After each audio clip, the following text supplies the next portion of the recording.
Going to pop up any second. Hello, we are live. So people will be, there's about a 20-second delay. So in the next few seconds, people will start to get notifications on their phones to say that we're live, and hopefully we'll have a few people jump in and join us for today's GU live lunch. I'm really, really pleased that we've got one of our favourite, I would say one of our favourite clients. She probably is the most favourite client we've got. So the wonderful Susan Rose from Susan Rose China, who has worked with us for, I don't know, like so many years now. It's years and years. Years and years and years. So, Susan, not everyone's going to know about you and who you are and what you do. So, give us the elevator pitch, as it were. What is it that you do? I am an English bone china designer. I had a hobby business where I painted on china because I loved it. So that's a bit of a shortened version. And basically, we turned it into a business from starting as a hobby, and with a bit of help from Green Umbrella along the way many years ago. And that's how it sort of grew and grew and grew. Fantastic. So obviously you used to have a workshop in at home just outside Daventry, but you've now moved all the operation down to Stoke, haven't you? Yeah. Yeah. So basically when I started, I had a little kiln, and that little kiln was in my garage, and I was working in the garage quite a lot of the time, trying to, fire things at night, and I was painting at night and working, all hours, trying to keep up with the orders. And then I got a second kiln, and we developed a workshop here in just outside Daventry. But what happened was we just couldn't keep on top of all the orders. And we were going up to Stoke, we were collecting china, bringing it back here to decorate it, and then taking it back, delivering it to Stoke, or sending it out from here. And as it got busier and busier, we realised that we couldn't go on doing it from home. So we started doing it in Stoke, and I was already working very closely with a printmaker in Stoke who had a workshop. We got on very well together, and we'd worked on lots of projects together. He was doing all my corporate work. So basically we teamed up together, and we had to move all our production up to Stoke, and it was absolutely the right thing to do. And then 3 years ago, we merged his business and my business. So we're one business.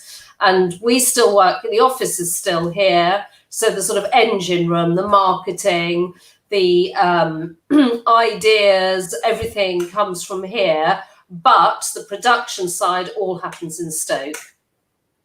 Fantastic. So we first met you in about, I want to say it's like 2014, 2015. I know, it's before that. I think it was 2012, actually. Oh, really? I think it's when Velocity gave you had a sort of free we did a health check on your marketing. Yes, I think we did that, and they said, oh, you have to we use this company called Green Umbrella, and I think that's how it started, and I think that was 2012. So at that point, a lot of your business was very much on there's two sides to your business. So you've got the retail stuff, people will buy personalized gifts through your website, that kind of thing. And that was a big chunk of your business back then. Yes, I know what you're about to ask me, because when we started, you know me too well, Christina, when we first started, 80% of our business was retail and 20% was corporate. And I think really one of the first corporate orders we had was the San Moritz Tobogganing Club, because they saw me at a Christmas fair and said, oh, could you make some china for the people go hurtling down on one of those tea trays down a mountainside, and I'm always up for anything. So I said, yes, of course. But basically, over the years, the corporate side has grown and grown, and 80% of the business is now corporate, and only 20% is retail. Fantastic. And when we first met, that was one of your objectives, wasn't it? To kind of make that shift. Yes, because the thing is, although I love my retail customers and I sometimes have some great things to do, but I could spend a long time with one customer who might want one small item, but I can spend as much time, I could perhaps spend the similar sort of time with someone on a corporate order, and they're going to want hundreds of pieces of china, and that's the difference. But of course, we love our retail customers, and we pride ourselves that everything is possible, and that we always have time to talk to them and try and make, their lives easy, and try and make sure that we can make a gift that will last a lifetime and be a gift that's different because it's personalised, a sustainable gift. Absolutely. If that makes sense. So I know that we've got a few questions, obviously relating to the marketing and the journey of the business and that kind of stuff. So, just to be clear, over the years that we've worked together, we've done a lot of coaching and training with Susan. So what she's been able to grow for her business and the success she's had in her marketing is 100% has been down to her effort. It'd be lovely to say we did it for her, but as much as we've held her hand and coached and trained, it's like the product has been from the effort that you've put in yourself, Susan, and Viv, your trusty partner in crime as well. We should mention Viv as well. Today, poor Viv has got to go and sort out boxes of china because we're doing a very, very big order. Very big order. I probably can't talk about it too much. It's for a foreign government, and it's about 1,000 pieces of china, so it's very big. But one of the things I want to say about the business is that when we started, I didn't understand anything about social media. I didn't even think I had a Facebook page. And everything I learned through Green Umbrella. Everything. Yes, you held my hand, and yes, I'm interested, and I've taken it. But it's also that wanting to learn and be better all the time, and feeling, if I get stuck, I can pick up the phone and ask any of you, oh, I can't do this. What do you think? And I think that's really important. And things don't happen by themselves. Everyone I know who's successful, who's succeeded with things, they all work extremely hard. You all work very hard, and you've taught me, how to get the most out of my business. Trying to use the tools that you've given me over the years, and it's been fantastic, really, really good. So thank you all very much. So I'm really glad you've said all that, because now we're going to pick your brains, and if you can't answer the questions, it will destroy everything you've just said. Apparently people say I talk quite a lot, so I'm very sorry. You might have to shut me up. No, surely not at all. So, actually, before we dive into the questions we've got for you, so Paul Green is on Facebook, and he's left us a comment there. I'm just going to bring it up on screen. So, I interviewed Susan for my podcast. I actually thought that someone might ask me this. And I was just wondering, I don't think if I stood on a piece, you'd see it, would you? Maybe. Let's go for it. I can make that full screen. If I move my computer screen, so this is my mug. I'm nervous.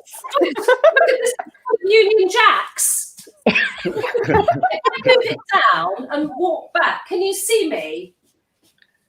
If you get rid of Paul Green's question, Christina, we might be able to. I look as if I need to go on a diet.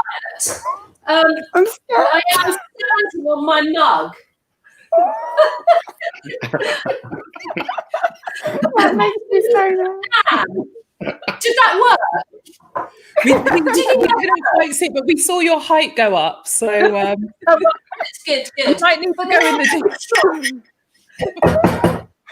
They're very strong indeed. But I'm sure Paul got the idea. Very important. I think that would have answered his question. So I interviewed Susan on the podcast and we talked about the strength of the china. So that's why he was asking. But yeah, the thing is that, you know, through your social media, one of the things that we've said is like people need to see you. They need to understand who Susan is, and because people buy into you and your approach, and they want to know the designer. So things like when you've done the social media posts and it's been you stood on the mug, or I remember you had a video, I think it was a video where the postman had come to pick up some packages and you got him stood on one of your plates. Oh, I get everyone to stand on the mug. The best one ever. I took a lot of courage to get this one, but we do a lot of work with Sandhurst, and we had to go, we were presenting prizes at Sandhurst, and the Army Sergeant Major was there. So he is the most senior soldier in the British Army, on the ground. So the British Army Sergeant Major was there. He's absolutely delightful. He's my boys would say he's a unit. He's a big man, he's well over 6 foot. But I asked him if he'd stand on my mug, and he went, "Oh, I don't think so." And I just said to him, "Look, come on, now man up, get on that mug and let's see." So he said, "Oh, okay, all right, what happens if it breaks?" And I was thinking, it's never broken yet, fingers crossed. And it was fine. And of course, all the other army officers were laughing at him, very senior people. And then he took his salute on my mug, and they gave him 2 mugs. So one for each foot. And it was very, very funny. And I have got a photo of it, and I have got a video of it. And I also did the same when I went to see the Gurkhas. I made them stand on the mug, because they're very, very, English French China is very, very strong indeed, because of its, it has bone ash in it, which makes it very strong. The clue is in the name. Fab. Okie dokie. So Jane, I know you've got a question for Susan. I do, yes. So you mentioned you've got some clients that you can't mention their names. So I know you've got quite a few high-profile clients. Yes. So what part of your marketing was it that managed to attract those type of clients? Did you go and find them? Did they find you? No, I don't know. I think we had, how did it happen? I think some people have found us by accident, and then because we're quite discreet about our clients, they will have heard, "Oh, we could get this from, Susan Rose China." I mean, some people I do.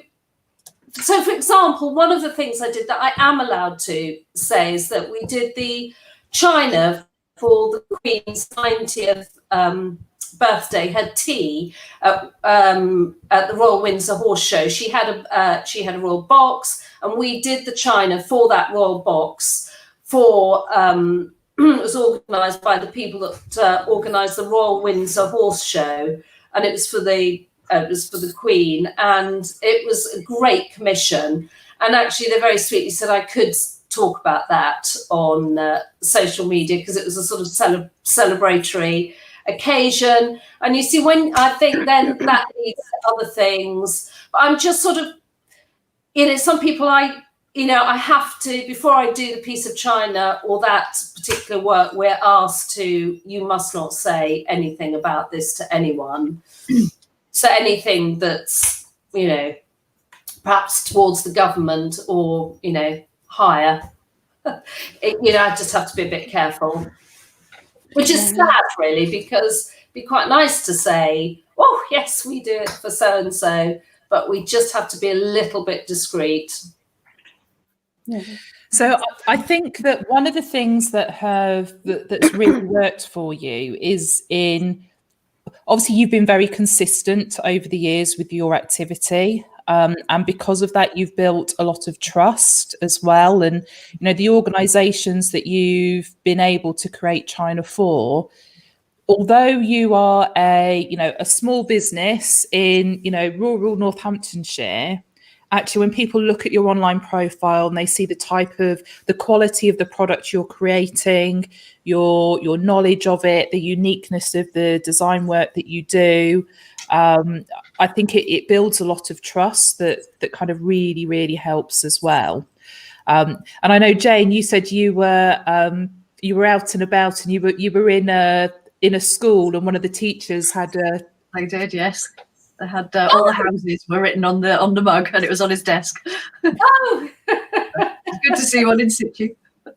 So, but I think it is because of some of the stuff that you've done. You've done stuff for the Royal Legion. We do a lot of stuff for the Royal British Legion. A lot of stuff. I think I've got another mug to do for them. We just did the Battle of Britain, and we did VE Day mug.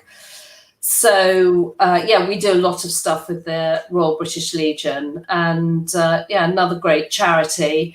I think with people like that, organisations like that, and coming back to, we do a lot of things with the armed forces, and I think one of the things that they always look for is something that's very British. And that is our USP. We are a British company. Everything we manufacture is made in this country, and feel really passionate about it. And of course, it makes our china slightly more expensive than an imported mug. But, I think it's nice to give people the choice. There's room for both, really. You probably don't want to take your English bone china mug outside, and if you're painting the house, and have it on top of a ladder. Well, I might, but I wouldn't recommend it for other people. But it's quite nice. They last for years, a lifetime. And I think that some of these organisations are looking for that. They want something that's very British, very unique, and is very high quality. And I think and it's been quite a difficult journey, and quite difficult to get that message across to people. Lots of people have said to me, well, who's interested? Who cares where it comes from? Well, actually, I care very much. And I think it's up to me to tell people that how important it is. British manufacturing does matter. The people in Stoke have been making china for hundreds of years. They are skilled, talented people, and their product is wonderful. And we're always very good in this country of putting ourselves down, but actually we're really good at making a lot of things. And china, the pottery is one in the potteries. China is one of them. So that's my rant. We like a good rant. Okay, so we've helped you with your email marketing. Mark's helped you with sort of, print bits and pieces. Yes. We've talked a lot about Facebook and Instagram in the past. We've looked at LinkedIn for you. Yes. Which is kind of your favourite place to be? Well, actually, when it comes to all the marketing activity. You know that I love Twitter. I love Twitter. I probably resonate best with Instagram because it's visual, although I find Instagram the most difficult because it's I find it quite difficult to build an Instagram audience. But I suppose it's a visual for me. I like it very much. I'm not so good about Facebook. I try to be, but I'm always checking Instagram, and I love Twitter, so I won't bore you about that one. But I I think for me, as a creative person, Instagram is a very good jumping off place. So Emily loves Instagram. She's like our Instagram queen. Yes. I do. Yeah. People always say to me, Emily, how many Instagram accounts do you actually have? And I'm like, well, 5. Like, why do you need 5? But no, I love it. And it's interesting that you said that, Susan, about Twitter, because I would have thought the amount that I see that you're active on Instagram, especially in stories, that Instagram would have been your favorite and not Twitter. So yeah, do you have a strategy behind your Instagram, or do you, because like I said, you're very active on your stories. Is there something that do you have an idea behind that, or you just try to kind of keep up and show everyone what you're doing as you're doing it? So what I try to do every week, note the words I try, okay, Emily, but we will have an idea. What are we going to talk about for the following week? So okay. I will be thinking, I have a sort of, I'll set up what I want to promote that for the following week at the end of the previous week, if you see what I mean, in the very vague attempt to be organised, okay? And I'll set up what we want to talk about, and that will be going out on Twitter all through that next week in various ways. And it should, but we have been bad about it lately, been going out on Google Business. And then I'll be thinking, well, how can I do this on Instagram? But I've got to put a bit more about me on Instagram, because I think, after a while, people don't want to see bits of China. They actually, probably get more hits when the dog appears than me, or a piece of China. But, so I just sort of think I have to mix it up a bit. And on Wednesdays, I'm always thinking, oh, well, perhaps I better do something about the dog today, woof woof Wednesday, and then I might forget. But I try to make Instagram more about me, a bit more personal, really. Yeah, that's a good idea. I think it's something I've spoken about on here before, actually, but something that I find works really well for Instagram is if you think of 9 categories that you can post about, and then basically post about them on a rotating basis. So some of them obviously could be more personal, more about you. Yes. You could do something about the dogs on Wednesdays. Obviously things about the china, the plates, the mugs. But I think then you get that variety, and you also get that consistency. And with Instagram, if you're being consistent, that's when you're going to start getting the engagement and getting the followers on there. Yes, yeah. And I also think the thing that's made a difference to me is doing stories. And I always mean at the beginning of the day to think, what am I going to put on my story today?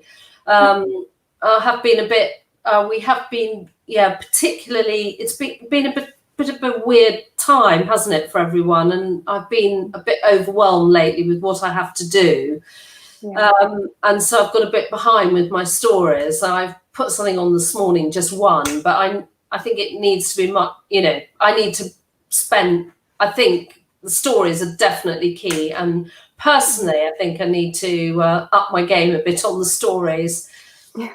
I think you're doing a good job with stories. I do think you are there quite a lot when I click on Instagram anyway. But good. Something that me and Christina were talking about actually that could work quite well for you is I don't know if you've heard of the term user-generated content, but it's basically encouraging your customers and your users, I guess, to share posts of the china, which you can then share directly to your story. So it's a great way of getting people to engage with them. Oh, that's good, isn't it? Yeah, so I don't know if that's something that you've tried, but I think it would work. Yeah. Take notes, please.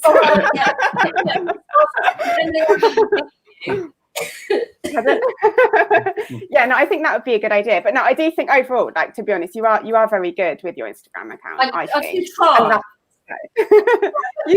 You do a good job. I think it's things like that in stories where you're if you've created a piece of china and you're sending it out to someone and that they're on Instagram as well, and that quick photo before, your packaging is beautiful as well, so that kind of photo as it's being packed up to go, that goes onto your story and tags them in, people will engage in that, they'll share it to their stories, which helps get the brand name out there as well. And try to remember to tag other people when I'm doing a story as well, because I think that is a good way of getting a bit of engagement, isn't it? And between businesses, people like that. It's a good way as well. Within behind the stories, there isn't really an algorithm. So if you're tagging in other people or other companies, if they'll see that, and then obviously if they hopefully share that to their story, you're going to be also reaching their audience as well. Yes, I think that's important. Yeah, definitely. So, Emily, in terms of building followers on Instagram, so I always think the Instagram audience are really, it's like they'll drop you tomorrow. They're really, really fickle. They'll follow you today and drop you tomorrow. And it's really hard to build like a loyal following on Instagram. And a lot of people get caught up with the numbers on there because we see these influencers with, tens of thousands of followers and millions of followers. And it can be quite demotivating. So what advice would you give a business like Susan's? So something product-based, what advice would you give, putting you on the spot, in terms of building an audience? There are two things that I think are really important on Instagram and that I have found have helped me build an audience personally. The first thing is definitely... Thanks, Susan. The first thing is definitely being consistent in both the stories and in your posts. So at least try to post at least something once a day into the post itself, and also add to the stories multiple times a day if possible. If I've found that when I'm not being consistent, that's when my engagement and my followers and my impressions drop off straight away. So once you sort of start getting into that process and you do it for, 2-3 weeks, you are going to naturally see a little bit of growth there. The next thing I would recommend is engaging. So commenting, liking, and engaging with other people on Instagram, even people that, especially people that you're not connected with or who aren't following you at the moment. Above any other platform that I use, I think that engaging has worked the best for me, again, personally, on Instagram. I think people really like that. And if you make the effort to constantly be appearing sort of in their notifications, they are going to follow you. Something that, again, I would say, though, is rather than just liking the post, try and comment. If you can say anything, like sometimes I'll literally just say great photo and put a smiley face emoji. So literally anything, just go down your feed, comment on everyone, like everyone, and then go on to maybe their followers and look at their followers or see who's following them. Because if they're an account that's maybe quite similar to yours, they're going to have a similar audience, and therefore their audience is likely to be interested in your account as well. So target their followers and comment on them and like their posts. And if you're being consistent with all of that, you are going to see that natural growth there. And that's something that I have found that has worked for me. So I think it would work for a product like Susan Rose. Obviously, it's a very visual product. It's a very nice looking product. So you are going to have those loyal followers there, but also the followers there that want to be sort of engaging with you as well. Yes, thank you. That was a really great answer, Emily, considering you didn't know I was going to put you on the spot either. And I hadn't planned to, just so that everyone knows that. The only other thing I would probably add to that is just to have 4 or 5 hashtags that are going to be relevant to your brand that you would probably use yourself. So like something like hashtag best of British, that's something that, maybe just a couple of times a week, you look at that, you do a search for that hashtag specifically, have a scroll through and be doing that engagement on posts that have used that hashtag that you'll use too, because things like that, people will be following. And sometimes it's about building the relationships with those other brands as well, rather than the end user. So I think that's the only other thing I'd add to that, Emily. Something that you could do, Susan, as well, I don't know if you do it already, but if you have hashtags that you use regularly, so on Instagram it's recommended that you use between 15 and 30, but rather than typing them out every single time, what I do is I add them into the notes on my mobile, so I can just copy and paste them. If you do that, okay, that's good. Page notes, and I have So I've got a I have a one specifically for Stoke and China, but for example, we've just been in Cornwall for a long weekend, and I actually have some hashtags saved all about Cornwall, as you know. So I try very hard to use those different hashtags and make them relevant, you know, to what I'm doing or where I am. But I think that's a great tip. You know, I've got them saved on my notes. I just paste and put them in, and I might just alter them depending on, you know, what I've been talking about. I might just, you know, I'm not going to be putting stuff about corporate gifts if I've just posted something about retail and weddings. You know, I might take that out and just sort of change it slightly. But but it's a very useful tool that, and I think, funny enough, I think I learnt it from you. Oh. There you go. Yes. So Mark's been very quiet today. Yes, he's probably horrified with the thought that I'm disrupting the live Facebook chat. I'm always quiet, Susan. You know that.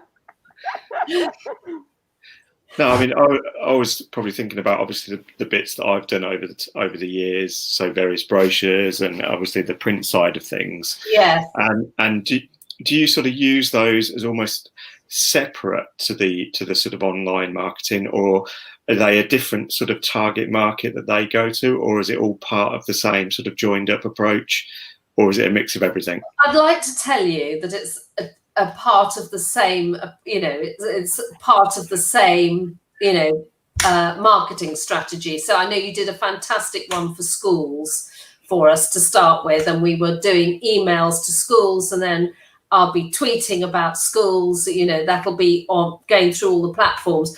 But the brochure, actually, you know, to be able to send someone a beautiful brochure and you know that they've looked at it. We had a lot of positive feedback. Actually, I think it's very, very good. And you've just done a racing one for us. And I've already had a couple of people who've seen some of my china, some quite big syndicates. Well, now I can actually say, oh, I'm glad you like the china. You know, here's our brochure. Because even though they might have looked me up online or see what we do, there's nothing quite like having a lovely brochure that you go back to, and it's just all part of, it's just backing up that whole marketing. And you're about to do another one for us, aren't you? I think on corporate gifts, and I think we also want a military one. So I think it is important because people lead busy lives, and sometimes you can't always get online, and I think having something like that's you know, beautiful brochure that you can hold and touch and feel and just look at it, you know, when you want. I think that's a very positive, good thing. I mean, clearly, I'm not sending them out blind to people because I don't want them put in the bin. But you know, it's quite targeted. But I think it is a very good part of the, you know, marketing. It's all part of the same, you know, the same aim, isn't it? Yeah. To get your name out there. I think that it's nice from our point of view that obviously, you know, we've seen the brand develop over the years, you know, visually, so that, you know, everything you're doing is, you know, from that perspective is nicely joined up. You know, if you see one thing, whether it's online or in print, it always feels nice and consistent. Everything's, you know, done very well and it looks good. And I think if people are seeing things on one platform, maybe online or on the website, but then they get a brochure again, it just reinforces sort of the feel of quality and things like that. And yes, I think your brochures are fantastic. They're fantastic quality. And actually, it's only that the brochures came just before we went to Cornwall, and Viv was, you know, we've all been away sort of at odd times. So actually, you are going to see those brochures online, because I will do a post about them, because they're very good, and we certainly want to target our racing clients at the moment, so that they will be making an appearance very shortly. Well, keep a lookout. Yes, good. So we are it's at that time of year right now where you, me and Viv normally get around a flip chart and start Yes. mapping out, you know, what we're going to do when, in order to kind of get your, you know, your Christmas orders in, and to boost your Christmas business. So what are the what are the kind of the key things that you're going to be doing this Christmas in terms of the products that you're, you know, you obviously you do some beautiful baubles, and there's always a lot of work each year in terms of kind of, quite often you've got a new design that you're bringing to market, you're offering new personalized items. So what kinds of things are we going to look for this year? Well, this year I am actually quite excited because it's taken me a long time to do it. But during lockdown, I worked on my children's page because we really didn't have a very, it could have been a lot better. And it wasn't that it was there, but it just needed work doing on it. And it takes a long time to sit down and do a range properly and get it right. And as part of that range, we're going to do clocks, so a plate with for children, and you have the child, you know, child's name on it and other details. I'm very, very excited about that, and we should have had them ready a few weeks ago, but it's so difficult because the China suppliers are locked out, you know, they're not fully back. And we have to get the plates drilled and then the clock mechanism put in them. But I'm very excited about that. And the other thing that we talked about doing, and we've got the kit to do it, but whether we will, I'd love to get it ready for Christmas, would be a 3-tier cake stand. And that was another plan of ours. But at the moment, it is very difficult to try, and everything just takes so much longer. You know, if the factories are only there 2 or 3 days a week, you know, it holds everything up. But and I think now also with further restrictions, I think if I can get the clocks out, I'll be celebrating, I can tell you. So that would be a personalized, yes, a personalized clock. I think you'd have a name on it. I was also going to do one with birds on it because I thought that'd be quite funny. And I've worked very hard on my wildflowers. I've spent a lot of time. If you've been following me on social media, you'll see that I've spent a lot of time recording and painting the wildflowers in and around where we live. And I've been developing a range for that. And I would love to get that up and also on the website, ready for Christmas, ready for your flip chart, Christina, and that pen. And then I might celebrate with cake. Absolutely. Do you know, it's a funny, in fact, the flip chart's over there at the minute. We were talking to someone the other day, and you know, mapping out kind of, you know, campaigns. And the thing is, I think the reason why things that we've done with you previously have worked so well is that we don't just look at one type of marketing. We've kind of looked at it. Absolutely. And we've kind of said, right, that's the deadline for the orders. Therefore, this is how many weeks we've got.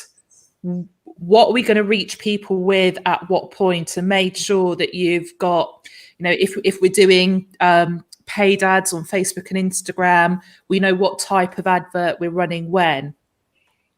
And if we're doing that, then actually you need to have a blog on this subject, go on that particular week, so that all the things tie in.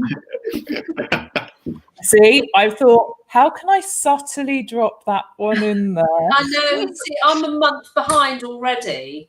You know, but I'm a month. We had some work done in the workshop, and we had a few issues, like, for example, the ceiling coming down, and then when we got that sorted, the electrician had managed to wire up the kilns incorrectly. So it was just sort of a catalogue of, you know, anyway, so I was planning to do a blog on the children's china, you see, as we were. So there you are, Christina, you've taught me well.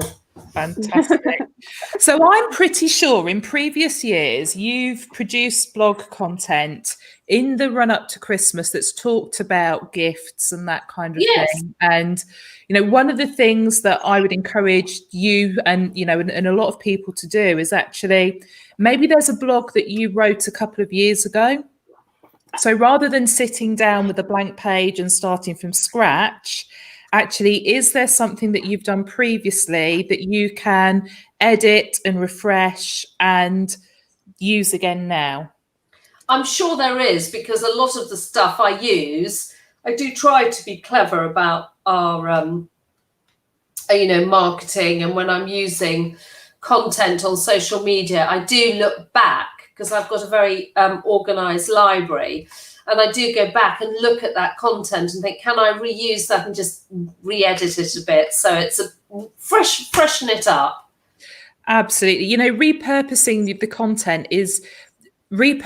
the content you produce is such a fantastic strategy because it just makes you so much more efficient.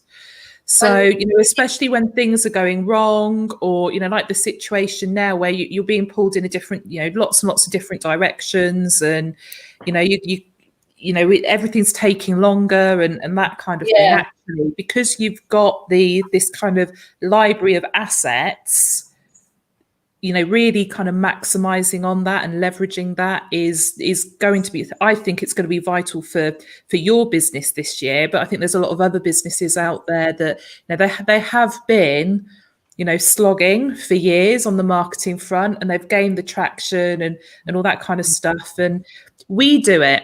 Every Friday morning, I'm stressing out, like, what blog am I going to write? And every now and then when I really can't think of anything, I'm like, right, okay, what did I write this time last year or this time 2 years ago, 3 years ago? And quite often there's something from ages ago that I think I've only just written, but actually you don't realise how much time passes. I know, it's very frightening, isn't it? Absolutely. Yeah. Mark's kind of half grinning as well because he's like, she's supposed to have written that blog for me yesterday because he's off tomorrow and he needs to do the artwork.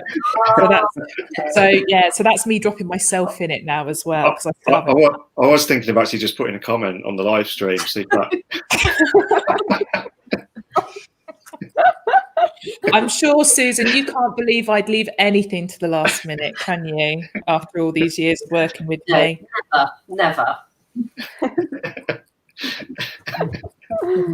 Funny. Okie dokie. So, Susan, we'll try and keep this under an hour.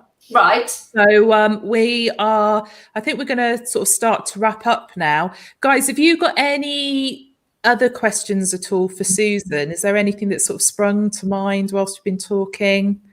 Any pearls of wisdom to share? No, I don't think so. I think I've used up all my pearls. And Susan, do you have any questions for us? Yeah, I do actually. I want to. Do you find that you're much busier at certain times of the year? So, are you affected in the way that I might be affected by Christmas? Are you affected as well by something like Christmas? Do you find that people suddenly get a bit panicky and, oh my goodness, I've got to get my marketing ready because this is my selling opportunity? Or do you find that people are more steady throughout the year? So from a social perspective, it tends to be, so January, we kind of have a bit of a rush when everyone's had that Christmas break and they're coming back with fresh plans and they're going to, I'm really going to focus on my marketing this year.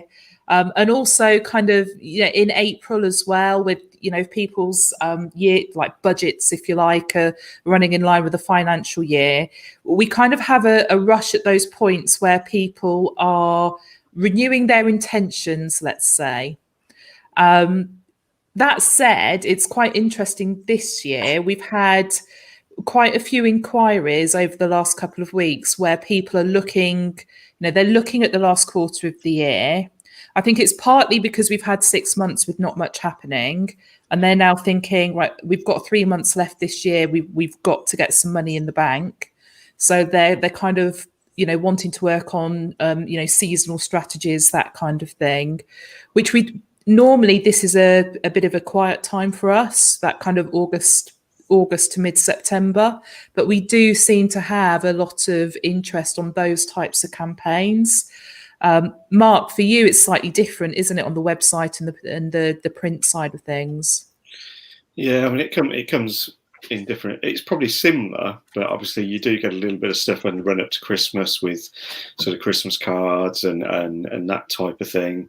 But then we always seem to have maybe sort of, obviously when events are happening in person, sort of exhibition season type things as well. So sort of, the sort of May, sort of June time can be quite busy, and then again sort of October, November, in those sort of periods really. So yeah, they're the sort of main ones really on the print side anyway. Cool.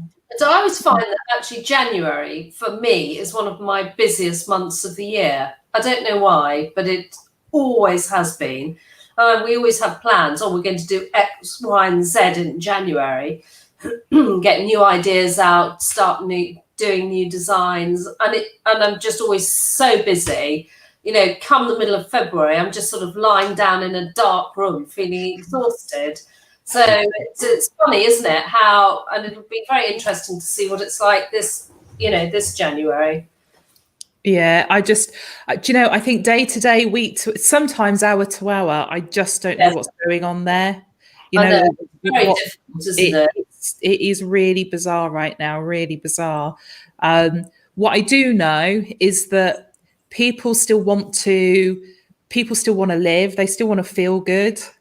They still want to celebrate. They still want to promote themselves, their businesses. And I think it's almost like social media is really coming into its own from a business perspective, because it's, when we can't go out, it's not as easy to go out and see people, and you've really got to sort of, if I'm going to go into London for a business meeting, I'm really considering how important that meeting is, or, can I do it online instead, that sort of stuff. Yeah. So in terms of the contact that we have, actually doing things like this live stream that we've been doing on a weekly basis, being able to promote yourself and allow people to see that insight into the individuals within your business online as well, it's just really, really powerful for the businesses that are using that as an opportunity. Unfortunately, there are brands that are not doing it. And it's great to have a chat, isn't it? And people can see, how my business works, but how it interacts with Green Umbrella, and how important actually Green Umbrella have been over the years, not just now, but for many years have been extremely important to Susan Rose China. I perhaps wouldn't have got where I have without your help. So thank you. That's an amazing thing to say, Susan. But it's really true. Lovely. It's true. You've taught me so much, and I hope other people listening realise that actually, if I can do it, so can you. just bring a cake, and you'll be fine. That's it. Yeah. If you can make a lemon drizzle as good as Susan's and bring it in for us, then we'll deliver the same value to you. Yes. Okie dokie. So there's just a couple of comments here. So Paul Green, thanks for your time today, Susan. But yeah, that's great. And also Lucy, who's doing some work experience with us at the minute. She's tuned in, and she said it sounds like an amazing and successful business. And we love working with you. We always say we only work with nice people, and you really are. Like I say, the same. Yeah, but like I say, you really are one of, if not our most favourite client. Oh, you're very sweet, but we love you too, and thank you for everything you've done for us. It's much appreciated. Okie dokie, right, I'm going to wrap it up there. So let's say goodbye. Okay, goodbye. And you've got to wave for a second because Emily likes to take a photo whilst we're waving. Right, Because that always makes it sound like I'm doing that for like a personal album or something.